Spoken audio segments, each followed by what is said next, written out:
Hello, and welcome back to The Land, a Borderland basketball podcast. I'm your host, Javier Cortez, and this is episode 5. So, today's episode is the 2024-2025 Borderland team previews. This episode is long overdue. I wanted to have this out roughly about a week ago, maybe a week and a half ago. Like I talked about on past podcasts, I had some technical difficulties that I ran into that got in the way of producing this episode in a more timely manner. Nevertheless, I still think it's going to be a relevant episode for the next week or so, maybe 2 weeks or so. I think there's a lot of good information in here about the teams. So over the past month or so, I've gone back and charted all 46 schools that encompass the borderland in terms of how I define the borderland. And I've been working on creating a full team index, looking at team scoring offense, scoring defense, the differentials, all that good stuff, and putting that into a bigger spreadsheet, then hopefully publishing that on my Substack. I'll probably have that complete at the end of the season. I'm going to try to also include and factor in things like strength of schedule and try to account for the lack of advanced statistics, per possession stuff, efficiency stuff that's just not available at the high school level. But I think when that eventually comes out, I think it's going to make for just an interesting look at more or less the best teams from an analytical perspective. Now, today's episode was originally supposed to be 2 separate episodes. One episode dedicated to the boys, one episode dedicated to the girls' side. But being that I'm under a time crunch, I decided to just put them all together. So this might be another long one. So again, I suggest if you're looking to hear about a specific team or you're looking to listen about a specific side, boys or girls, use the timestamps. Otherwise, I think all in all, it's a good episode talking about the boys and the girls. And also, it's an episode that's not, just because it's combined doesn't mean that I'm really leaving out any content. So in terms of the content that's in here, you would see everything that you would see in individual episodes. But I just wanted to originally break it up because I thought it would be a little bit more palatable, if you will.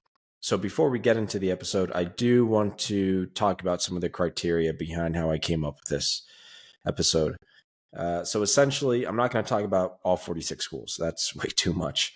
I'm going to do my initial Borderland power rankings, my top 10 teams, including some honorable mentions. I'm going to break down those top 10 teams in specific. And the criteria for how I came up with these initial rankings really come down to about 3 or 4 key factors.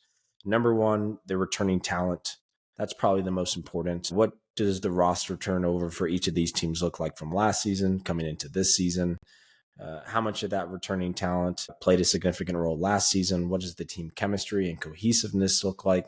Because individual player progression from season to season is really not that big. Players don't make really big leaps and bounds within their skill development over just one season at this level.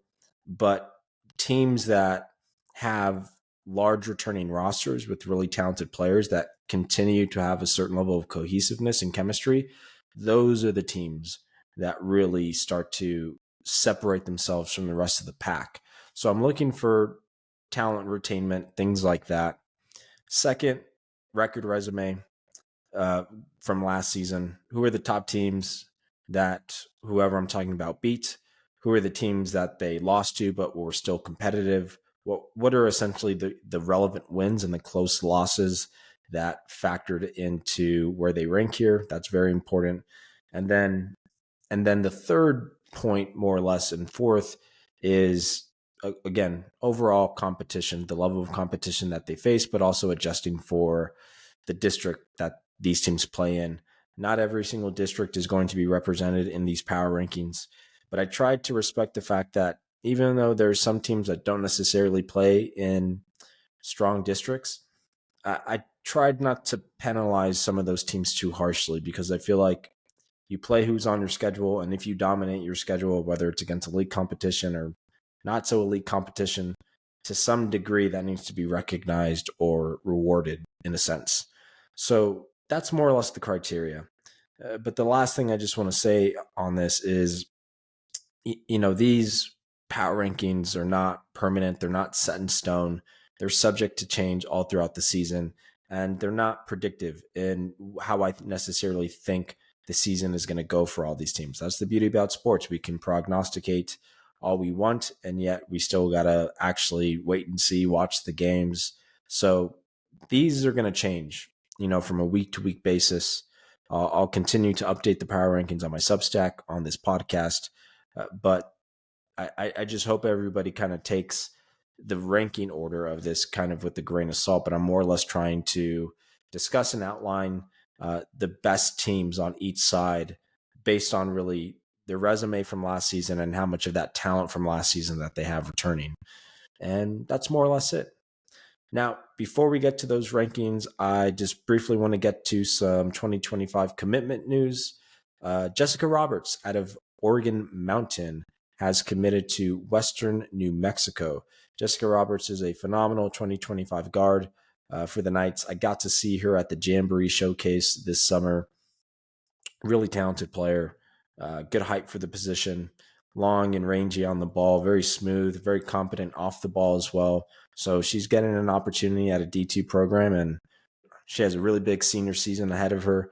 I think she's going to be phenomenal for Oregon Mountain. So congratulations to Jessica, her family, and to everybody associated with the Oregon Mountain program. Congrats, Jessica. You deserve it.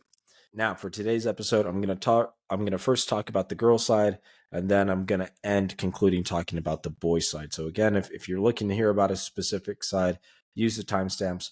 Otherwise, I think you're going to enjoy this episode. So let's get to it.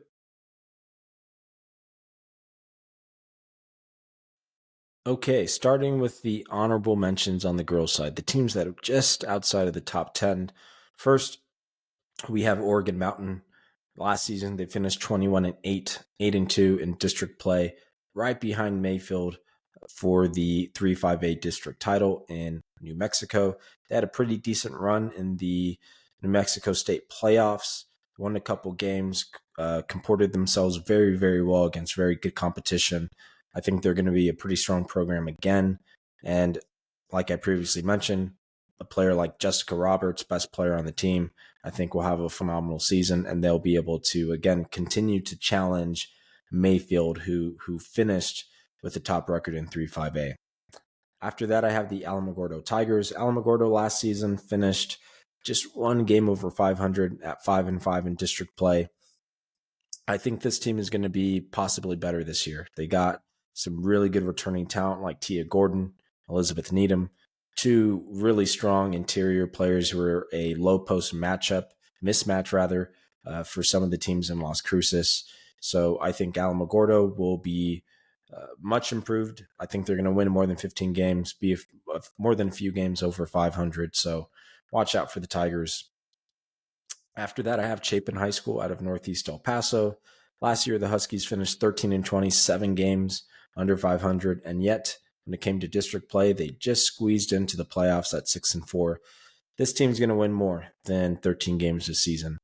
First off, they have important returning talent from last year like Jasmine Blake, Samantha Wise, but they also have some key incoming talent like Daisy Urenda from the JV squad, who I believe got 365 transferring from Pebble Hills, if I'm not mistaken, and then Jada Martin-Lewis, a transfer from Chapin High School.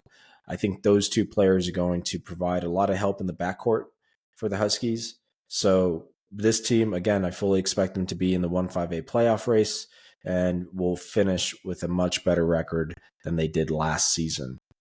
After that, we have the Eastlake Falcons. 10 games under 500 last year, 10-20 overall, 4-12 in district play.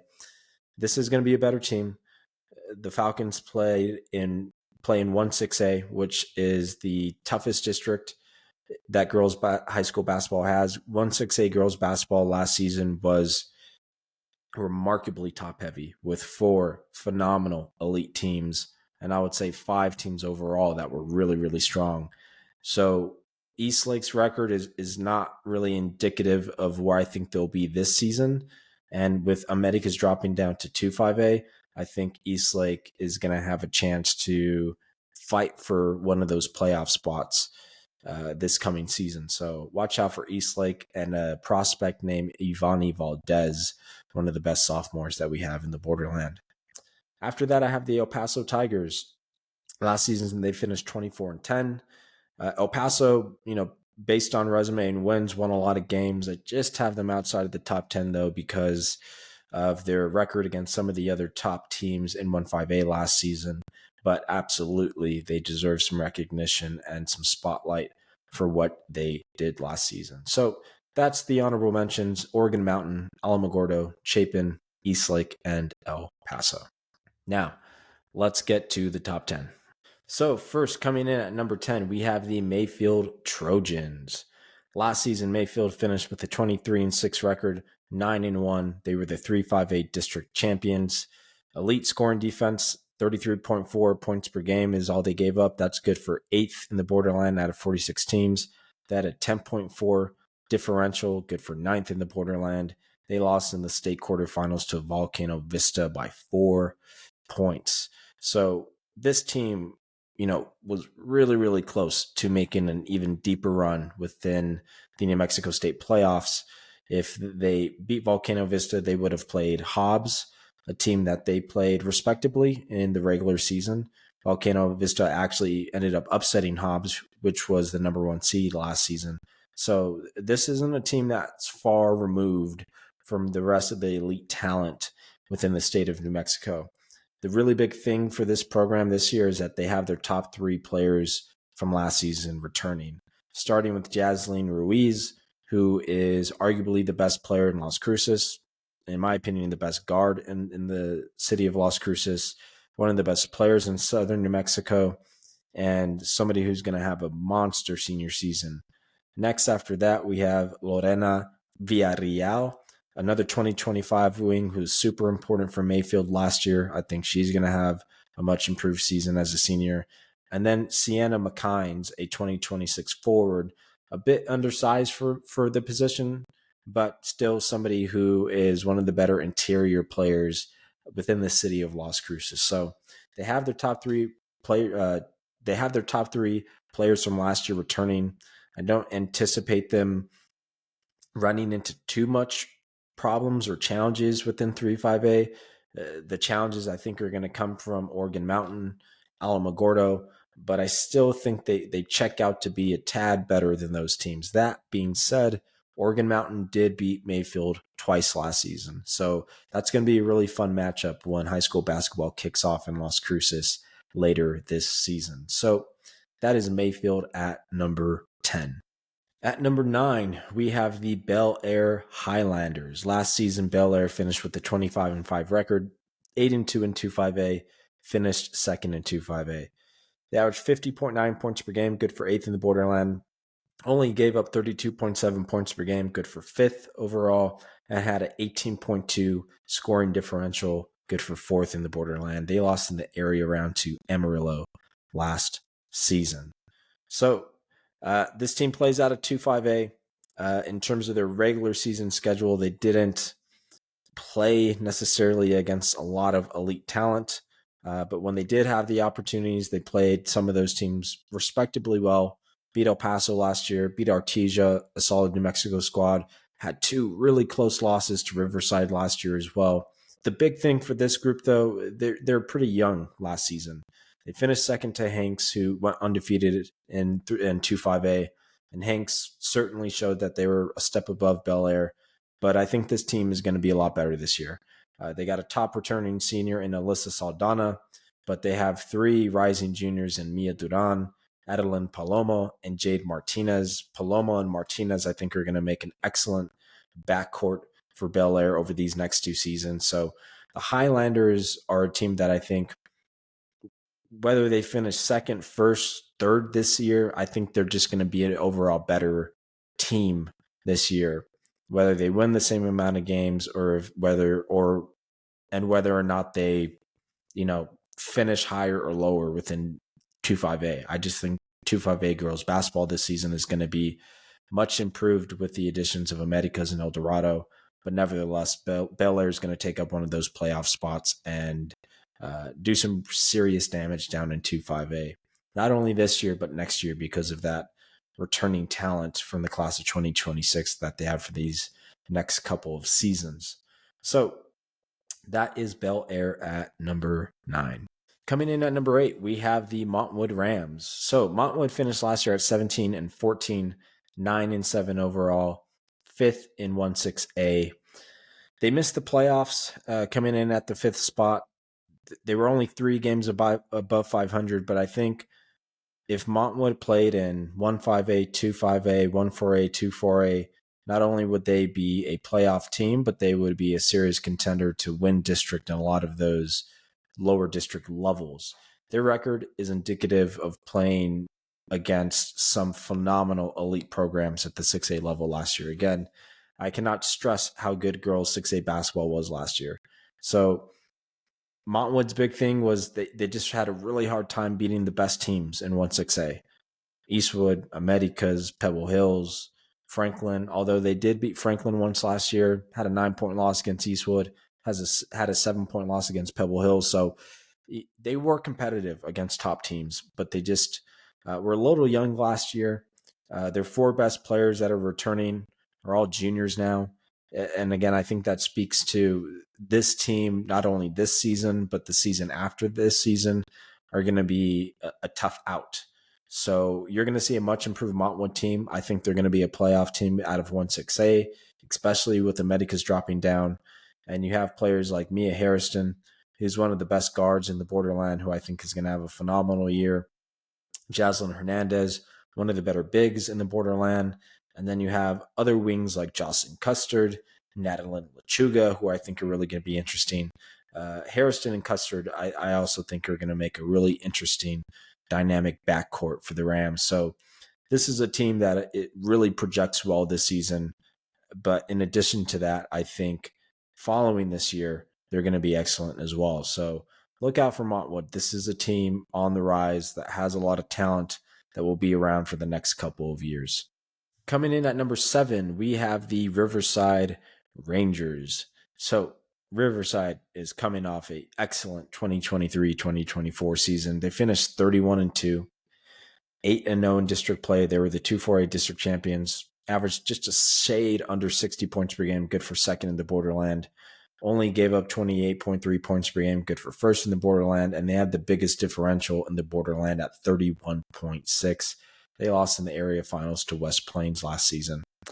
So Riverside, when you look at the numbers, and again, these numbers can be somewhat crude because they don't account for strength of schedule. They're not efficiency based. They're just totals essentially. And they didn't face a lot of top talent or competition within 2-4A basketball, for being honest. That being said, your schedule is what it is. You play who you play. And if you're a top team with good talent and there's a clear separation between you and your competitors within your district, then you should dominate. And that's what Riverside did. So you got to give them credit for being consistent and showing up and being better than their opponents in 2-4A. Top teams sometimes actually struggle against inferior competition in the sense that they don't take them seriously or they're not fully motivated because they understand that they're much better. Riverside understood the assignment essentially every game they played in 2-4A, and it showed. That being said, when they did get the opportunity to play against better talent like Montwood, Bel Air, El Paso, they came away with wins. So this team still tracks to be exceptional this season. They did lose their best player from last season, Sofia Bustillos. Nevertheless, they have 4 key seniors returning that have a lot of experience, were really crucial to Riverside's really historic 31-2 season last season. Hazel Veloz, Jocelyn Castro, Yasmin Rios, AJ Alvarado. Castro, Rios, and Alvarado are all oversized wings who can do a lot out on the perimeter in the mid-range. And Veloz is a really special guard for the Rangers this season. So are they going to play against the best competition in 2-4A? No.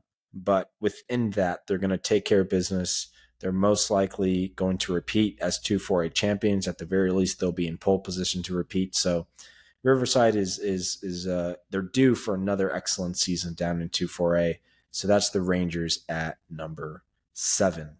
At number 6, we have the Hanks Knights. So Hanks had an excellent season down in 2-4A, finished with a 23-12 record, 10-0, undefeated 2-5A district champions, averaged 52.7 points per game, good for 5th in the Borderland, and had the 5th best point differential at 14.3. They lost in the area final last year pretty handily to Tascosa. So this team, in terms of resume wins, not too many per se, playing in 2-5A. They beat El Paso High. They did beat Bel Air twice and pretty handily. Struggled against other competition, higher competition last season in the Borderland, but nevertheless, still really strong team. And really the big takeaway about Hanks coming into this season is that essentially everybody's back. All of their top players are back. So again, similar to Bel Air, whether or not this team actually wins more games or finishes at the top of the district is one thing. But if that doesn't necessarily happen, they're still going to be a better team than they were last year. Top seniors returning like Daisy Fernandez, Ernette Hernandez, Zoe Burton, Nevaeh Moore, and then really impressive guards from the class of 2026 like Jax Alva and Marina Ruiz. So this team really, from a positional perspective, kind of has it all. They have the guards, they have the wings, they have the bigs. So the potential's there to have another really special season down at the 2-5A level and possibly make a deeper run within the playoffs, possibly, contending to get past the area round. So the depth is there for Hanks.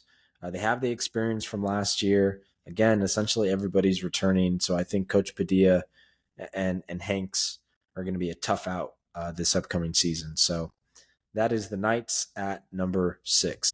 At number 5, I have the Burges Mustangs. So Burges coming off a phenomenal year, 27-7, undefeated district champions at the 1-5A level. They averaged just a shade under 59 points per game, good for 3rd in the Borderland. Only gave up 35.2 points per game, good for 10th overall. And they had a differential of 23.6, good for 2nd in the Borderland. They lost in the area round to Lubbock Cooper. Now, this team has a lot of quality wins from last year. They beat Hanks, they beat Oregon Mountain, Mayfield, El Paso twice, and then various teams outside of the El Paso area, 20-plus win teams that went to the playoffs within their respective districts. This team did lose their best player in Jordan Hernandez. However, they still have some really good returning talent. Cameron Morales, who I believe was an all-district player last year for Burgess, and then their 2 best players, which makes up arguably the best backcourt in the Borderland, is Danae Gonzalez and Alyssa Morales. Danae Gonzalez is an excellent senior guard, 2-way effort and engagement. Just probably the best conditioned prospect that I've gotten to see on the girls' side. Trains really hard too, and just checks every box. She scores, she rebounds, she assists, she steals. She kind of has her fingerprints all over the game. And Alyssa Morales is an excellent 2027 prospect, arguably the best 2027 prospect, who is a elite athlete in girls high school basketball, who is still kind of learning how to let the game come to her. But I think she's going to have even more opportunity this year, and I think she's going to excel in the bigger expanded role. So yes, they lost their best player. Yeah, they lost some depth, but they still have a lot of excellent returning players. And Danae Gonzalez and Alyssa Morales specifically, if those two mesh well together, continue to play well together, this team they're going to be a problem once again in 1-5A basketball. So Cynthia Hernandez has done an excellent job over the years with Burgess, and the Mustangs are going to be primed and ready for the season, coming in at number 5. Okay, so now that we get into our top 4, these next 4 teams that I'm going to talk about, I think, are really special. Based on what they did last year, but also the level of talent that they have returning, I really feel like these 4 teams are in a tier by themselves. With respect to, Burgess, who was excellent, Hanks, who was excellent and is going to be excellent this season, but I just think that these next 4 teams are a slight step above of the rest of the programs that are mentioned in this episode and the programs that are not mentioned in this episode. So these top 4 teams are really, in my opinion, in a tier by themselves. So at number 4, we have the Franklin Cougars. Last year, Franklin finished 22-8, 11-5 in district play, 4th in 1-6A. They had the best scoring offense in terms of total at 60.2 points per game and had a 14.1 differential good for 6 in the Borderland. They unfortunately lost in the bi-district round to San Angelo Central. Again, the bi-district round at the 1-6A level is tough, especially when you're coming in as the 4 seed. They had some pretty quality wins on the resume last year. Hanks, Montwood, Pebble Hills, Eastwood. So, I mean, this team really showed they can play with just about anybody in the Borderland, and they could beat just about anybody in the Borderland.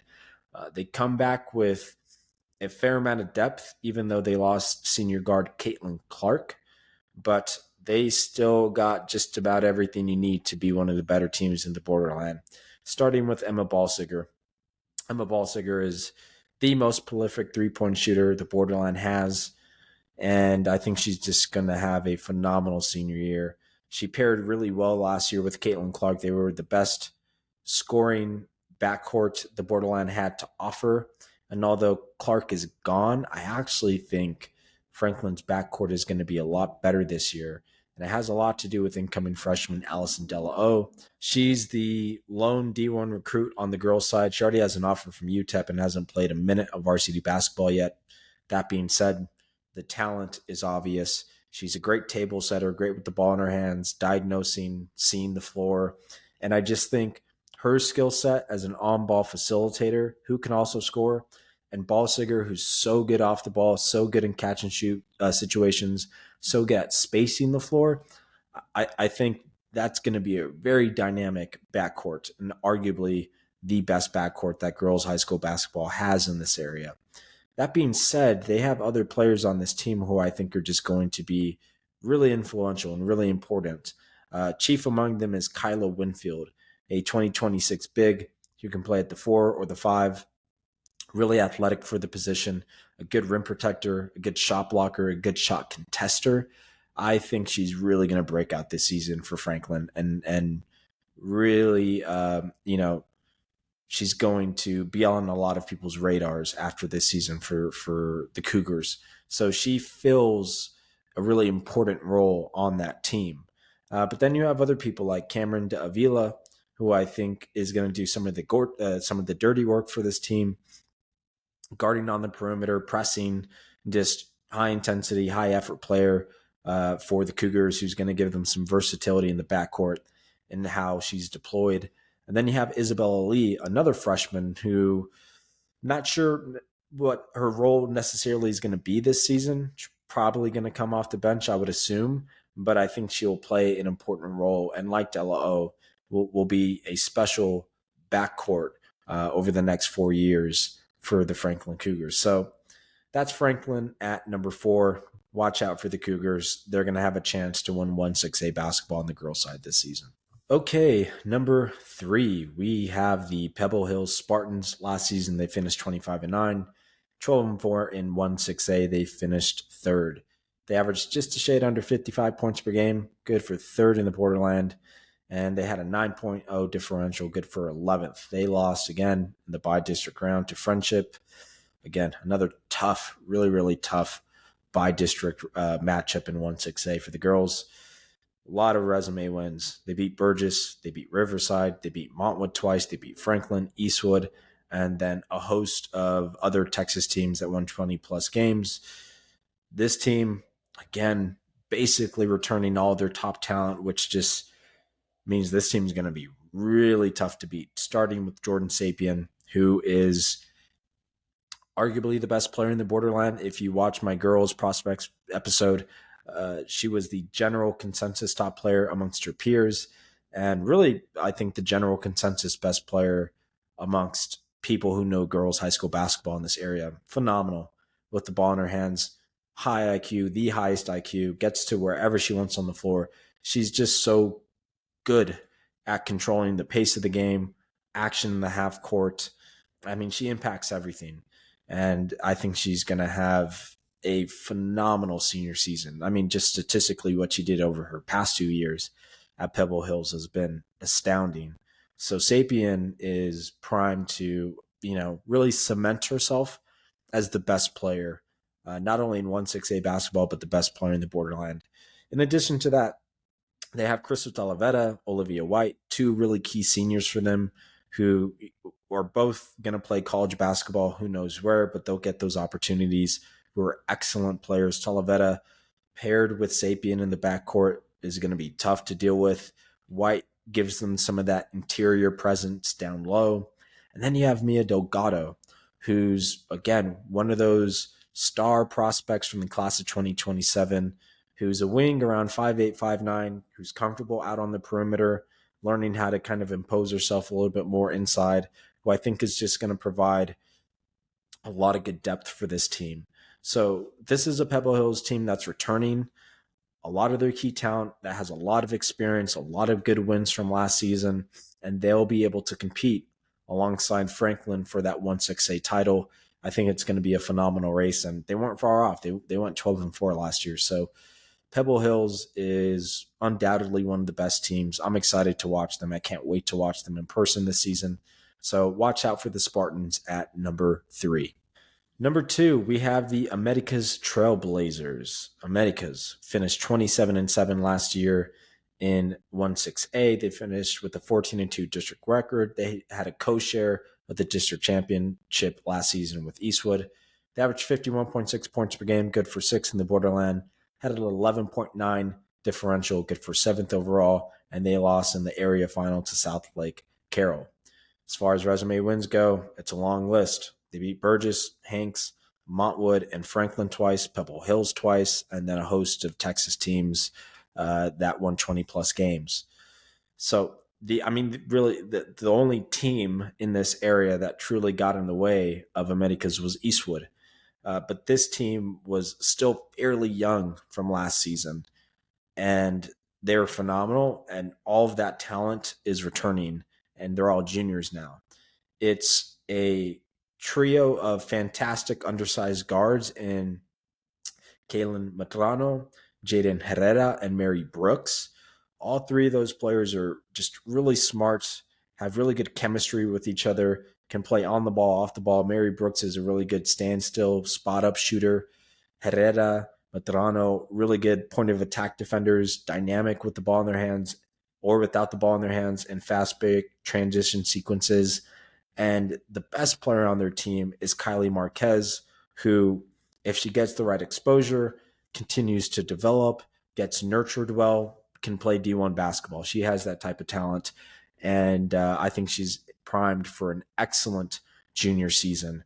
But all four of those players, and just Americas as a whole, have some of the best team chemistry that you'll find in boys or girls basketball. It's just so cohesive, and when this team has things going right, it's essentially 5 players playing as one on the court, which is, the ultimate expression of team basketball. So Tisha King at that program has the ball rolling. A lot of these players have grown up playing together, obviously at Americas, but also within the summer circuit as well, and it absolutely shows. This team's going to be incredible. And the big news about Americas is they're moving down to 2-5A, which is kind of a bummer for 1-6A basketball, because that race with them, Eastwood, Franklin, Pebble Hills, and Montwood, I think would have been a bloodbath and just so much fun to watch. That being said, I really think they're going to be a breath of fresh air for 2-5A basketball, and they're going to be really strong challengers to improved, solid teams like Hanks, like Bel Air. I just think it's going to improve the quality of 2-5A. So it's a bit sad that they're leaving 6A, but in a sense, I actually think it's good for girls basketball in shifting the weight of the power dynamics of 1-6A and 2-5A, where you have two really solid districts with quality teams at the top. So I think the 2-5A district race is going to be really fun, really interesting, and you have to put Americas in pole position. You just do, based on what they did last year. Even with respect to Hanks being a better team this year, Bel Air being a better team this year, you got to respect what Americas has done. And again, being that they're in 2-5A, I think this team is going to go on a special run over these next 2 seasons, playing down a district. The by-district round at the 5A level is not as harsh, so I don't anticipate them running into any problems there. And in addition, I mean, also considering they got to the area around last year at 6A, they can very easily do that, I think, this season and possibly make a deeper run into the regional rounds. And man, they're going to be phenomenal this year. And then 2 seasons from now, we might be talking about a historic run for this program. So can't speak highly enough about these girls, about this program, the team chemistry that they have, the culture that's instilled there. I just think this team's phenomenal. I can't wait to watch them play this season. So that's Americas at number 2. So as great as Americas is and was, I couldn't put them at number 1 because I have to acknowledge the team that beat them twice last year, which is the Eastwood Troopers. Last season, Eastwood finished with a 27-6 record, 14-2, a co-share of the district title, but certainly I think we're the best team in 1-6A. Averaged 50.5 points per game, good for 9th in the Borderland. Stifling on defense, gave up just a shade under 32 a game, and they had an 18.7 point differential, good for 3rd in the Borderland. They made it to the regional round, lost in the quarterfinal to Boswell just by 7 points. Beat Montwood twice, Americas twice, Pebble Hills, Franklin, and Bel. So this is a team that really, I think, ultimately, in terms of the resume, their metrics, if you will, kind of stood above everybody else with respect to Americas just being right behind them. They lost their best player from last season, Amaya Williams, and yet I think they're going to be a better team this year because they still got an immense amount of returning talent, starting with their 2 senior players, Itzel Caro and Olivia Morales. Caro, I think, is one of the best players in the Borderland, a great leader, high intensity in terms of leadership, body language, communication. She just has a lot of the intangibles that you want from an elite prospect. And I think she's going to have a phenomenal year. Olivia Morales, really solid point guard for the Troopers, who I think is just going to be a nice, steady and calm presence for them. And then where I really think this team is special is with their junior prospects, Victoria Duran and Abigail Ortega, 2 players who I think, again, if nurtured correctly, if given the right exposure, can have the opportunity to play some high-level college basketball.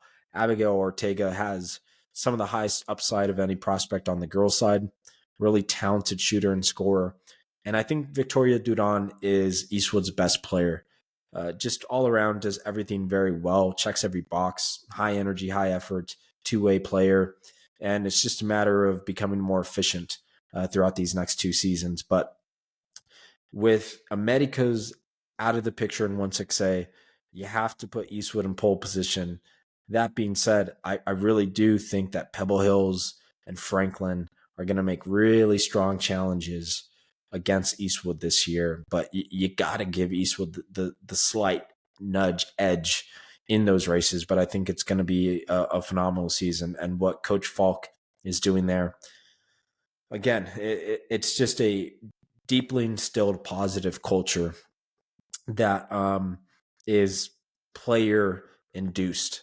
Obviously, the coach sets the framework of it, but you can just see in terms of how the players play, how they communicate, how they just generally comport themselves, that there's leadership amongst the players, and it's not just this top-down control of the program. So Coach Falk, she knows what she's doing, very humble about it. She has some excellent players. And like Americas, like Hanks, like Bel Air, like Franklin, like Montwood, this is a team that's going to be phenomenal this year. And I think they're going to do a lot of damage the season after this one too. So you got to go with Eastwood here at the number 1 position on the girls' side. So that is the girls' top 10 power rankings. I think this upcoming season for girls high school basketball is going to be really exciting. At the 6A level, you're going to have a really fun race. At the 2-5A level, Burges leading in pole position at the 1-5A level, but I think they're going to get better challenges, especially from a team like Chapin. In 3-5A in Las Cruces, I think Mayfield and Oregon Mountain are going to be at it, head to head again. Alamogordo, I think, is going to be a lot more present too. I just think the state of girls basketball in the Borderland is in a phenomenal place, and I just can't wait to cover it. So that's the girls' top 10. Going to take a little break, and we'll come back and do the boys' side. Okay, finishing up this episode talking about the boys' side. If you made it this far, again, thanks for listening. I appreciate the support. So, starting with the honorable mentions, just outside the top 10. First, we have the Franklin Cougars. Last season, phenomenal. Finished 24-8, 14-2, Co-168 district champions. I have this team just outside the top 10 because they lost some pretty significant talent. Chief among them, their best player from last season, Ethan Martinez, a great table setting point guard who just really set the tone, good ball handler, but also really effort filled on the defensive end. One of their bigs, Max Munoz. And then they had one of their best players, junior guard Jaciel Herrera, transferred to Coronado, which I think is a pivotal loss for this team. I don't think this means that they're not going to be good this year, or that they won't be competitive within 6A, or that they can't be a playoff team. But I'm going to project that they're going to take a slight step back possibly. But who knows? 1-6A, again, lost Americas, lost El Dorado. Americas was the best team in 1-6A last year, even though they shared the district title with Franklin. So we'll see. But Franklin's just outside my top 10. After that, I have Pebble Hills, another 1-6A team that finished 17-13, 7-9 in district play. Pebble Hills had somewhat of a tough go at it, some tough close losses, lost some pretty big senior talent, lost their starting backcourt, but they have CJ Carino coming back, who was essentially injured all last season, who's a really talented guard, one of the better guards in the Borderland. And if he can stay healthy, he's going to have a phenomenal season, and he's going to help this team win games. So in spite of the fact that this team lost some really key senior talent, I still think they'll be respectable with somebody like Carino if he stays healthy in the fold. So watch out for Pebble Hills. After that, I have another 1-6A program, the Coronado T-Birds. It was a rough go for Coronado last year. 9-21, 3-13 in 1-6A. Weren't very competitive, but I think if they're healthy, they're going to be a much improved team this year. So they have Jaciel Herrera coming in from Franklin, really talented player, really strong player, and possibly potentially Kason Golding coming over from the football season. He's having a pretty strong year for the T-Birds. If he could come back healthy, I think he'll be pivotal for the T-Birds. And then other people like RJ Lopez, where they finish in 1-6A, can't really say, but this team's going to win more than 9 games, more than 3 district games this year. I would be shocked if they don't. So I think Coronado is going to be much improved. After that, we have the 1-4A district champion Bowie Bears. Last season, they finished 21-10, undefeated in district play. 1-4A basketball, not highly competitive, but Bowie, dominated that competition, really ran over everybody else. They got off to a really tough start at the beginning of the season, largely because they have a lot of talent that plays on the football team, had some injuries. But once they got their roster intact and got the ball rolling, it never really stopped for them. So you got to recognize Bowie, even though they're not playing against elite competition in 1-4A. They're playing who's on their schedule, and they're winning. And I think they'll be in pole position to repeat as 1-4A champions. And then lastly, in 2-5A, we have the Parkland Matadors. Last season, they finished 10-21, 2-8, tough go at it. Parkland's a program, though, they don't stay dormant for long. They have the seasons where they have to reload and kind of hit the restart button, but they eventually come back and gain relevancy again. It was only 2 or 3 seasons ago that this was an excellent team in 2-5A. So I anticipate them winning more than 10 games. I anticipate them winning more than 2 district games. They're going to challenge for one of those 4 playoff spots in 2-5A. So look out for Parkland. I think they're going to be much improved this year. So that's the honorable mentions just outside the top 10. Franklin, Pebble Hills, Coronado, Bowie, and Parkland.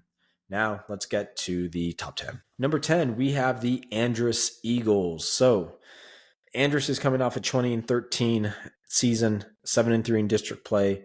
Right behind Chapin, they finished second. They averaged 54 points per game, good for 9th in the Borderland, and had a 5.6 differential, good for 12th overall. They lost in the regional quarterfinals to Amarillo, so they had a nice, respectable postseason run. Last season, they beat Franklin, Ysleta, El Paso twice, Canutillo, Valle, Lubbock Cooper. So strong resume wins. They did lose some really important senior talent that can't be dismissed. That's going to impact this team. Cam Goalie, chief among those 2024s that graduated. Goalie was a top 6 prospect in the Borderland last year, one of the top guards. They'll certainly miss his presence. That being said, I just couldn't quit this team because Andress just, they always just retain and recoup and find more talent and eventually, get that talent on the floor. And they still got good players returning. It's interesting because their 3 best players, or in my opinion, 3 of their more interesting players, are all bigs, essentially. Carmelo Jackson Hayward, Lenny Oggs, and Carmine Minchakavine. All kind of occupy some of the same space on the floor, some of the same positions. That being said, their skill sets to a degree vary. If Carmelo Jackson Hayward can stay healthy and kind of get reinvested back into the game by being on the court, I think he will have a phenomenal year. Lenny Oggs, I think, is going to provide them good depth at the 4 or 5 position. And then Carmine Minchakavine, I think, was a really standout player last year for Andress as a freshman. I have him categorized as a big, but he has some perimeter-oriented skills and maybe can do some things out on the wing, do some things out on the perimeter, as well as finish within the interior. So I really like Carmine. I think he's going to have a really, really big sophomore season. I think he's one of the best prospects from the class of 2027. So, does this team win 20 games again, makes it to the regional quarterfinals, finishes second in 1-5A? That's up for debate. I don't think that's set in stone, but I still think you're going to have a respectable season from Andress with the returning players and just kind of how that program usually is historically. They don't really have a lot of seasons where they bottom out really severely. So watch out for Andress at number 10. At number 9, I have the Ysleta Indians. So last year, Ysleta finished 20-11, 8-2. They were the 2-5A district champions. In terms of metrics, they didn't really stand out really in any area. They made it to the area final. Again, lost to Amarillo. In terms of quality wins, they beat Del Valle, Hanks, El Paso, and then had a pretty solid out of El Paso win. So the big thing for this program is they're dropping down to 2-4A, which means that they're going to be in pole position to win 2-4A. And they also have arguably the best prospect in the Borderland, Isaiah Thompson, a 2025 wing who is dynamic. One of the best scorers, was a 20-point scorer last season in 2-5A. And look, I don't want to throw out any ridiculous numbers in terms of what he might average this year and blow things out of proportion, but let's just say this kid's going to have no problem scoring the ball against 2-4A competition. I think he's going to feast down there. I think this team's going to win more than 20 games. I would be shocked if they don't win district. I'll be shocked if they don't have somewhat of a repeat of success, being that they're not going to play against some of the top level competition. It's kind of a bummer that they're not in 2-5A anymore, because I would love to see Thompson play against better competition. I would love to see how this team matches up against Americas, knowing how that team defends under Coach Mike Brooks. But nevertheless, Ysleta still stands to be a pretty good program. They also have returning senior Jaden Herrera and junior Jesus Angel to watch out for. So it's not all Thompson, but he certainly is at the forefront of that team's success. So, Ysleta coming in at number 9. At number 8, we have the Hanks Knights. Last year, Hanks finished at 18-15, but really strong in 258, 8-2. Finished right behind Ysleta at second in 258. In terms of metrics, they gave up only 46 points per game, good for 8th in the Borderland. They lost in the by-district round to Canutillo just by a small margin of 3 points. In terms of resume wins, they beat Bowie, Valle, Ysleta, and then a very tough, close loss to Canutillo. Really strong squad out of 1-5A. They have some pretty solid returning talent. Zeke Carrion, Martin Gomez from the class of 2025. Junior wing Sebastian Madaz, who stands at about 6'3", 6'4". And then they have a transfer coming in, Matthew Salcedo from Mountain View. Salcedo was a really impressive player for Mountain View last year. Smaller guard who can score in bunches from the perimeter, but is really effective if you run him off the three-point line. He is good at navigating that space within the 14 to 4 foot range. Liked to shoot a lot of floaters last year, but I heard he was working on his mid-range jumper, which I think is going to be really effective for him. So this team still stands to be really good within 2-5A. I think that they'll have a chance to win more than 18 games and be competitive once again within that 2-5A race with an incoming team like Americas. So Hanks is going to be interesting. Watch out for somebody like Matthew Salcedo. I think he is going to be primed for a really standout junior year playing for a program like Hanks, and I'm happy to see the possible opportunity that he's going to get for this team. So that's the Knights at number 8. At number 7, we have the Del Valle Conquistadores. Last season, they finished 20-12, 7-3 in 2-5A, just finished third in a really, really tight race down in 2-5A. They averaged 54.8 points per game, good for 8th in the Borderland. They lost in the by-district round last season to a really solid Andress team by 7. They beat Ysleta twice last year, and they beat Hanks as well. And of course, like I said, they had a close 7-point loss to Andress. So this is a tricky team and kind of a gamble putting into the top 10, not because they're not a solid program, not because they don't have talent, but because they share a lot of their top talent with the football team. Chief among that talent is Jake Fetty, who didn't really play last year for Del Valle. Fetty didn't play for Del Valle last year, I believe, because of injury. And I'm not sure that he's actually going to play for them this year. For those who don't know, he is the top quarterback prospect within the Borderland. He has multiple D1 offers and I believe recently committed to Arizona State. So, if he plays, great. If he doesn't, I think that will impact things. Also, another football player is Rui Nunez, who was Del Valle's best player last year, a really talented, solid wing scorer, knows how to get to his spots on the floor, really comfortable within that mid-range. But they have other really solid guards, Brian May, Kobe Sines, who I think will return. So if this team has a full roster and they're fully healthy, then yeah, I think they absolutely, at least in terms of entering the season, deserve to be in the top 10 of the power rankings. If not, then we'll adjust accordingly. But I like this team. I enjoyed watching them last year. I think Churchill did a good job. It's not always easy when you got to share your athletes with another program, especially like football, where the risk and rate of injury is really high. So that's a lot you have to navigate with the roster. So if this team is fully healthy, fully intact, they definitely deserve to be at number 7 on this list. At number 6, we have the Canutillo Eagles. Canutillo last year finished with a 23-11 record, 5-5 in 1-5A. They finished 4th. They averaged 53.5 points per game, good for 10th in the Borderland, and had a 5.9 differential, good for 11th.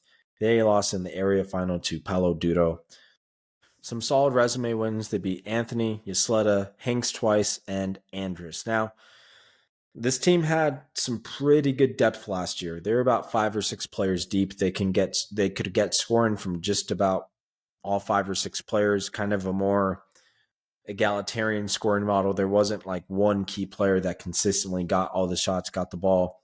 And in spite of that talent loss, I still think they're going to be pretty good. I like the returning players a lot. I just really enjoyed watching them play, and I think they held themselves pretty well against some top competition.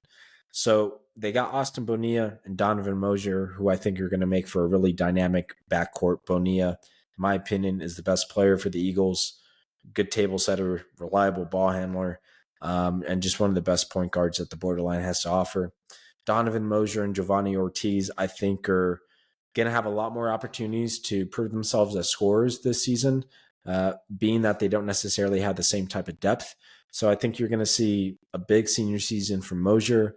Ortiz, who was a really bright spot as a sophomore, I think is only getting better and better, has good height for the position too.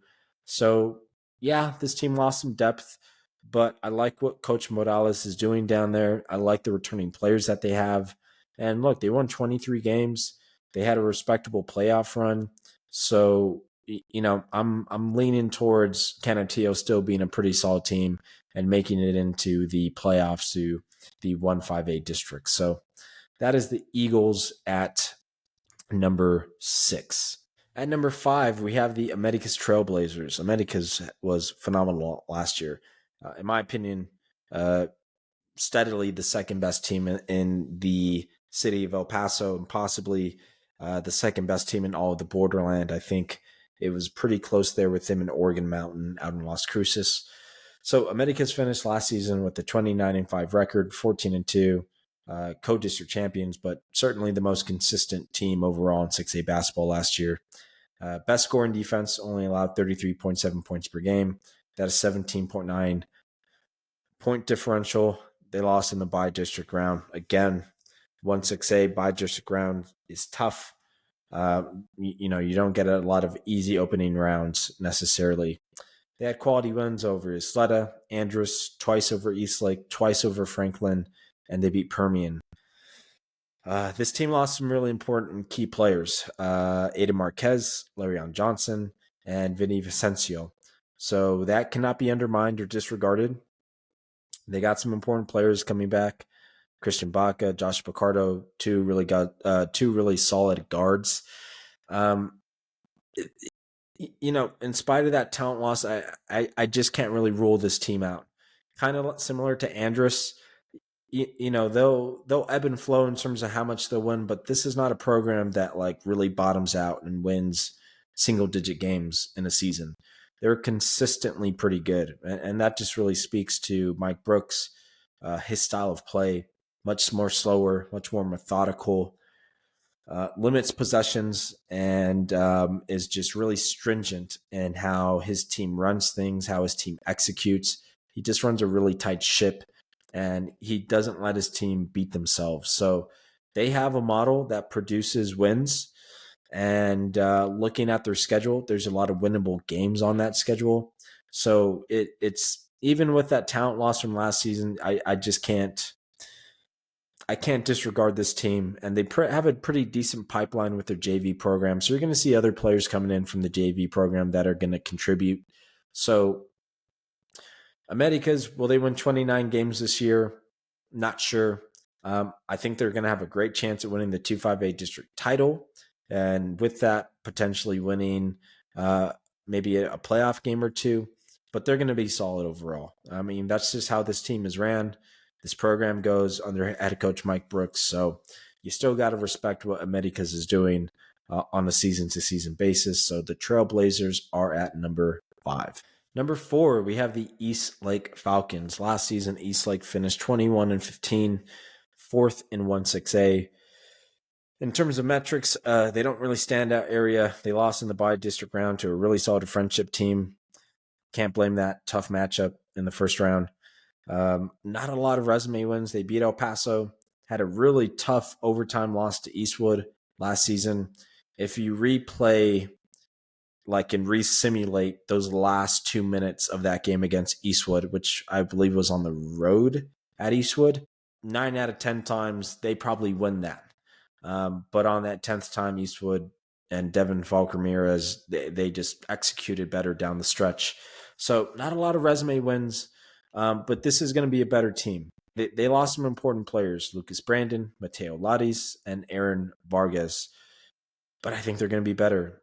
Ladis and Mendez were a good backcourt, but I think the backcourt of Derek Mendes and Tristan Anderson is going to surpass that. I think it's going to be a lot more dynamic, a lot more athletic, and just a better scoring dynamic you're going to see with those two. Mendes is a two-way player, fully engaged on the defensive end, catch and shoot three-point shooter. Tristan Anderson is primed for a breakout season. He has the right mentality, the right approach when he steps onto the floor. He's not afraid of anybody. I got to watch him play more than a few times over this summer, and man, he's going to have the opportunity to really, really show out. Around 6'1", 6'2", really athletic for the guard position, and just supremely confident within himself, and that really goes a long way. In addition to that, they have Diego Diaz. I'm not sure what that lineup is going to look like for Eastlake, if you're going to see Mendes, Anderson, and Diaz start together. But Diaz is another kid who just has a really strong mentality, doesn't really back down to anybody, and he's just a really solid player for them. So whether he comes off the bench, whether he's in a three-guard lineup, I think this team is going to be a lot more dynamic. And then you have Braden Quigley, a returning forward junior, who's around 6'4", so provides them some length inside, who I think is going to be important, who's trying to expand his perimeter game as well. I just think this team's going to be a lot more dynamic than they were last year, in spite of losing, some really significant talent. That's undeniable. But I like this team's chances. They just got into the district playoffs last year. Considering Americas is moving down, I think they're going to challenge some of the top teams in 1-6A a lot better this season. So I like what Coach Taylor is doing there. I think he has a long-term goal and vision for that program, and there's a lot of patience that has to go into that. But I think with in the way that he plays his players, the freedom that he gives them to go out and play, go out and shoot, he trusts the development and the talent that he has, and I think it will pay off a little more this year than it did last season. So that's the Falcons at number 4. At number 3, I have the Oregon Mountain Knights out of Las Cruces, the lone Las Cruces team, the lone New Mexico team to make the top 10. Oregon Mountain was exceptional last year. Again, arguably the second best team in the Borderland behind Chapin, really close there with a team like Americas.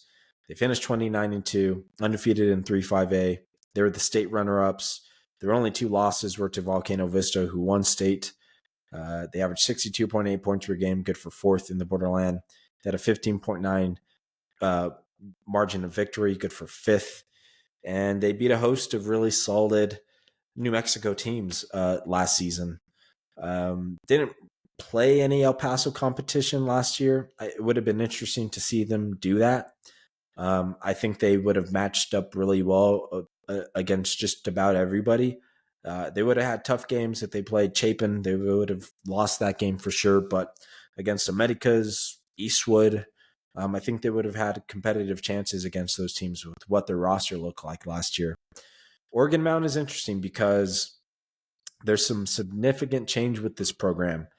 They lost their 2 best players, Brandon Karras, Unai Wilson, 2 dynamic, high-producing prospects who were exceptional, really fun to watch, great athletes, really dynamic scorers. Wilson himself, one of the best defenders. They had a really good pressing system last year. So some key losses that can't be understated.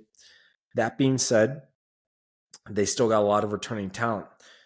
Chief among that talent is Lenny Washington, a senior guard who played football this year, but I think for the most part came out unscathed and should be okay for the basketball season. Lenny Washington is a tier 1 prospect coming into this season. He is around 6'4", and he can do a lot with the ball in his hands. Really athletic, very dynamic, sees the court very well, a really good playmaker out in transition. He's going to have a lot more opportunities to score and to improve as a perimeter shooter. So if Washington really progresses, this team is not going to miss a beat. But they also have Raven Negus, who was the 3rd leading scorer on this team last season, who will have more opportunities. can do some good work within the mid-range, has good height, good length. Then you have Ethan Pack, a big, who will have more opportunities to play this year. Really athletic, strong, plays with a good motor. And then I think the X factor for this team is Emmett McDaniel. At least statistically speaking, he was Oregon Mountain's best perimeter shooter. Oregon Mountain was a team, if they had an identifiable weakness, it was their perimeter shooting. They just were not very efficient, and they didn't look very confident in shooting from the perimeter outside of McDaniel, who's pretty solid. So he gives them a skill set that they desperately need on the perimeter. But I think Washington's going to be improved in that situation, in that regard. I think Venegas, it will be improved as well. So the talent is there, and they have some pretty solid depth. And I don't think that they're going to be challenged within 3-5A. I think they're going to repeat as district champions, and they'll have a good chance to make another deep playoff run. Another big thing about this team is that they have a new head coach, out Rocky Gonzalez, in Randy McBroom. So it's going to be interesting to see how that looks, how McBroom, deploys this team offensively, defensively, what their shots look like, what their shot diet looks like more specifically. Not to get into the weeds of this program, but this is a team that's had to deal with some internal politics over the last season or so, and hopefully they've come out on the right side of that. Again, I have them as my number 3 team, so I'm kind of assuming that they're going to have another good year, and I hope that they do, because they got some really talented players that I think, if they're nurtured correctly, could play on good college basketball programs. Lenny Washington being the prime example of that. So that's the Oregon Mountain Knights at number 3. At number 2, we have the Eastwood Troopers. Last year, Eastwood finished 24-11, third in 1-6A. They had the third best scoring defense, allowing just a smidge under 41 points per game, and they had an 8.3 differential, good for 8th in the Borderland. They lost in the area final. Some good resume wins. They beat Hanks, Canutillo, Franklin, Americas, and then Springtown and Permian outside of El Paso. Really, really solid team. And they have 3 really key players that I think, if they really maximize those players, let them kind of go and play at a slightly faster pace, and just kind of rely on them, all 3 in combination, I think they're going to be excellent. I mean, they already were excellent. So regardless of how they play, they're going to win games. Chief among that talent is Devin Falk Ramirez, arguably the best player in the Borderland. Somebody over this summer, I think, proved a lot, showed that he could play with D1 players, has, I think, the IQ and the skill set to eventually get to a D1 program if that's not immediately offered. But regardless of whatever level he plays at, I think he's going to have a really excellent college career. He does so much for this team. He was my Borderland MVP last year because he really incurred and took on more responsibility than any other prospect that I saw last year. Bailed this team out in late game situations time and time again to finish off the season. And then you have Marcus Bennett, who's kind of like their Swiss Army knife, who kind of does a lot of the dirty work for them, guards a lot of bigs, provides some really dependable off-ball scoring in the mid-range, down low, is getting a lot more comfortable taking post touches, and just existing within about 4 to 8 feet, who's really probably one of the biggest X factors within the Borderland. So he's not their best player, but he's important to this team, more so than other players on other teams who are their quote unquote X factors. And then you have Julian Falk Ramirez, Devin Falk Ramirez, his younger brother, who's one of the top 2027 players, molded in a lot of the same ways of his older brother, but from a personality perspective, a little different, and has a really strong, confident mentality, who's, again, still progressing, still learning how to let the game come to him. But I think he's going to incur more responsibility. But being that you have his brother and Bennett, who are their 2 best players, not everything's going to fall on him. So I think he's going to have a lot of opportunities to just excel and just be an additional really bright spot for this team without there being too much pressure on him to be the guy to produce. He'll have plenty of that to do his junior and senior year. So I think if they really rely on these three, and it's not that this team doesn't have depth per se behind these three, but if you really play these three on the floor and don't necessarily stagger, they're going to win a lot of games. But it's going to be interesting to see because Eastwood is pretty similar to Americas in that they play pretty slow, they play pretty methodically, limit possessions. They kind of rely on that as a foundational base to win games, and it absolutely works. In addition to, they have some pretty good half court sets, and obviously they have immense talent.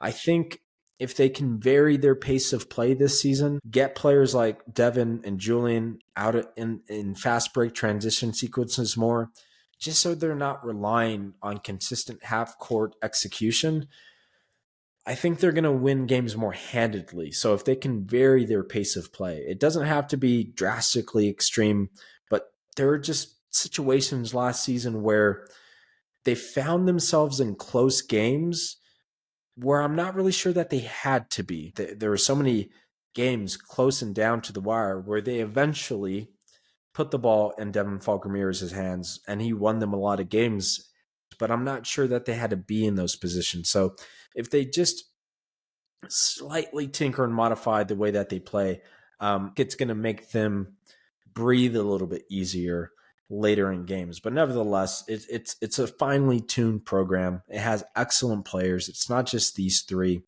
And they're going to win a lot of games regardless of whether they play at a blazing fast speed or if they play at a snail's pace. They're number 2 on this list for a reason, and they're going to be in pole position in 1-6A. So, shocker, number 1 is the Chapin Huskies. Unless you've been living under a rock, there should be no surprise about who's number 1 on the boys' side.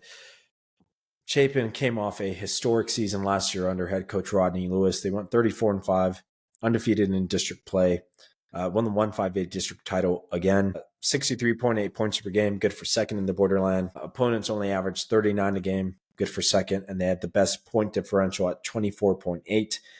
They lost in the regional final to Amarillo. Again, Amarillo took out 3 El Paso schools, Chapin being the top one among those.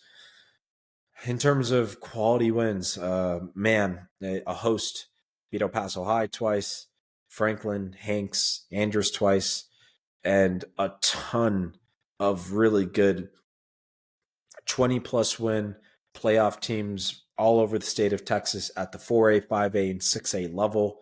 Ellison probably being their best resume win among them. This team is, you can see by the graphic, it's filled to the brim.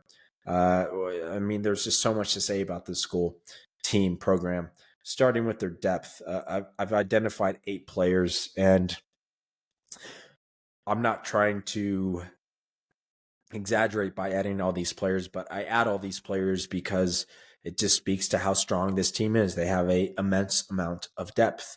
So Jaden Leverett, Savion Jordan, Julian Pacheco, Masai Wilson, Jacob Garcia, Xavier Stewart, Keyshawn Lawrence, Carlos Puente, all really key pivotal players. I think their 3 best players this season, their 3 most important players, are undoubtedly Jaden Leverett, their senior center at 6'10", the Vanderbilt commit.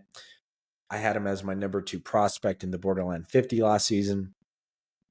Savion Jordan, a senior guard, I had him at number 9 in my Borderland rankings last season. And junior guard Jacob Garcia, who's one of the best 2026 prospects, I had him at number 25 in my rankings last season.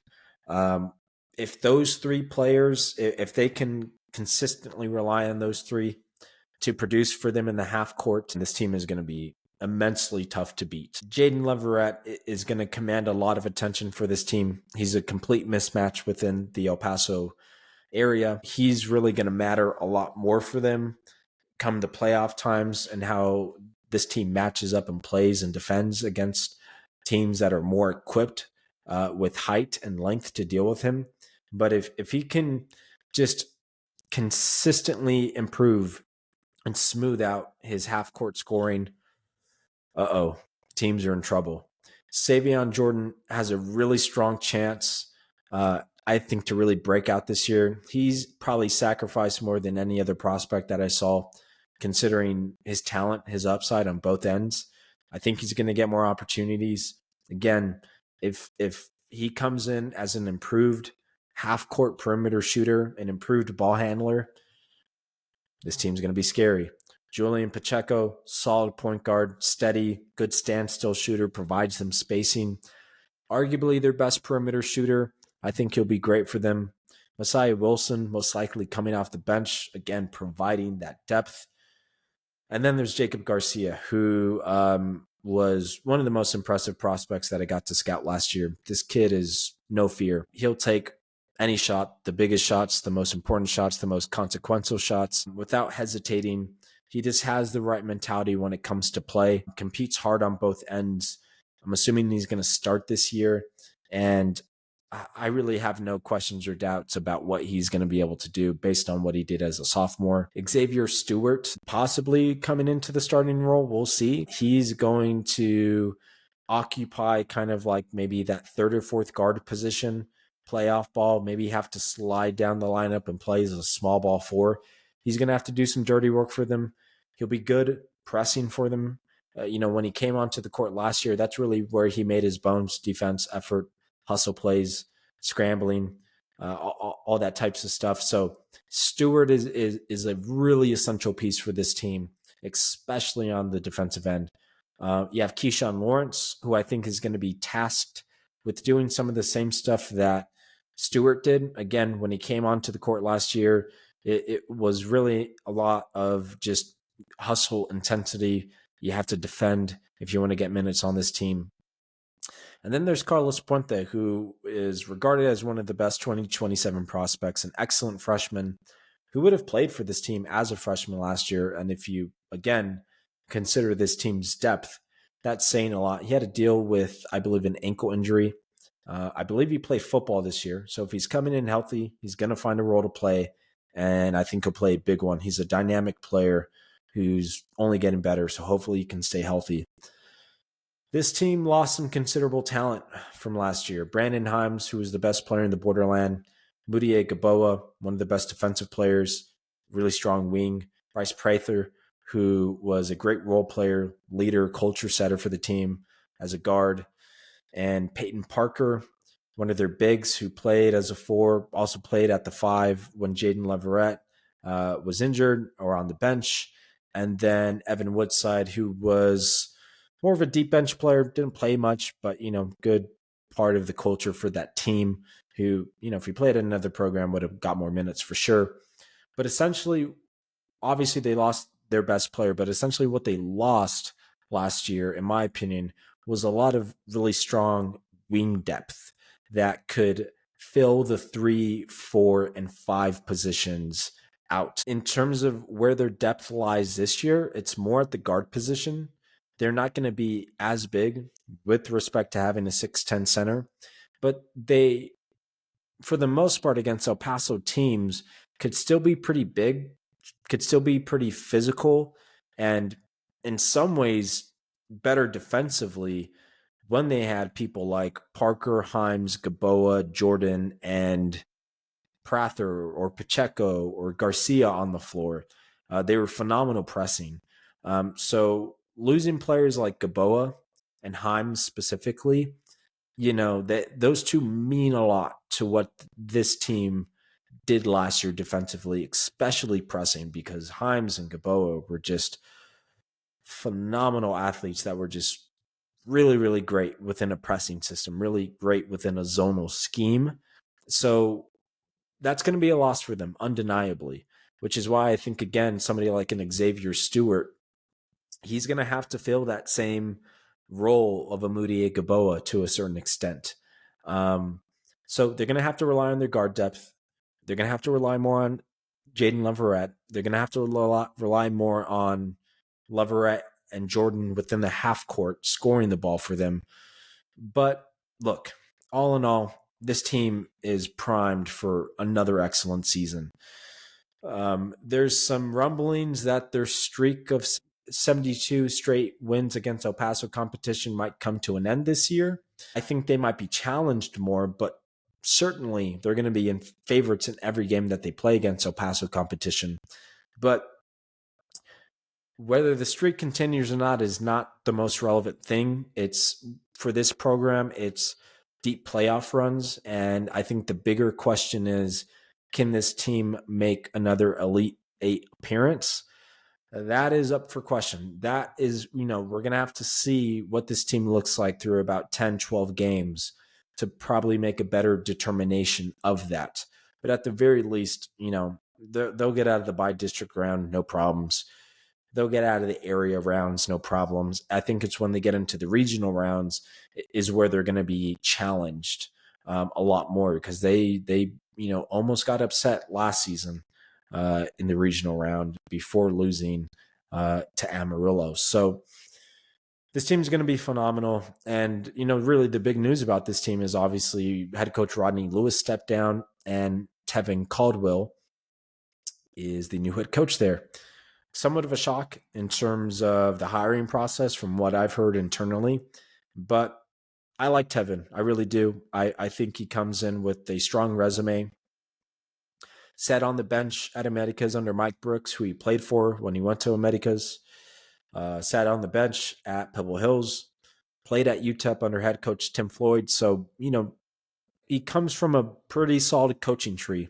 And he's just a high character person. I covered him back in college. Can't say enough positive things about him. He's different from Coach Lewis. There's no denying that. Not saying that's a good or a bad thing, but he's different. And although this team still has a lot of the same cultural remnants from the Lewis era, this is a different team. It's a different team. It's going to look a lot more different as the years go by. But nevertheless, Caldwell's going to do a good job. But, he's taking over a historic program that is still in the midst of a historic run. There's expectations that come with that. But I just hope that Tevin is treated fairly as somebody who's coming in as a first-time head coach. And, ultimately, he is not responsible for the history that was created before him, even though I'm sure he's going to do his best to continue a lot of that dominance and success that this team had. So I'm interested to see how this team plays, especially offensively. I would be shocked if, in terms of their defensive principles, that they're drastically different. They are going to be interesting in terms of what they look like as a pressing team, because, like I already said, Brandon Himes and Moody Gaboa are not players that you can easily replace, and they're phenomenal within a pressing system. So it's going to be fun and fascinating to see what this team looks like. Even if they struggle a bit early to start the season, I think this team's going to be just fine when it gets to district play, and I think they'll have another successful postseason run. So no surprise here. That's Chapin at number 1. So that does it for the boys side. It's going to be an interesting season in boys high school basketball. I think a lot of the top programs from last year, really outside of Eastwood and Chapin and Oregon Mountain to an extent, are not in rebuilding stages, but certainly are going to be interesting to see, considering some of the top senior depth that a lot of these programs lost. So I think in terms of the races for the district titles, might not be as competitive as the district races on the girls' side, but I still think it's going to be an interesting season. I'm, again, really excited to see what Chapin looks like under Tevin Caldwell. Same for Randy McBroom and Oregon Mountain. Eastlake, I think, is going to be interesting. How does Americas look down at 2-5A? What does Isaiah Thompson do at the 2-4A level? So still a lot of interesting storylines. Can't wait to cover it. Can't wait to see it. And that does it for the team preview for this upcoming high school basketball season. Again, just right under the deadline, right before the season starts, but I still think this is a relevant episode, at least for the next week and a half, 2 weeks or so. And again, if you've made it this far, if you're still listening, thank you so much. It's been a long month for me. A lot of content on this podcast that I've tried to produce, and thank you for the support again. I really had low expectations coming into producing this podcast, and the viewership has far exceeded those expectations. So thank you so much. I don't take it for granted. And of course, liking, commenting, sharing, subscribing, doing all that stuff with this podcast, my Substack, it only helps the podcast. It only helps grow the podcast. And with that growth and support, it only expands the opportunities that I have to do with this. So I cannot thank everybody enough for that support. And yeah, that does it for The Land. I'm Javier Cortez. Thanks for listening.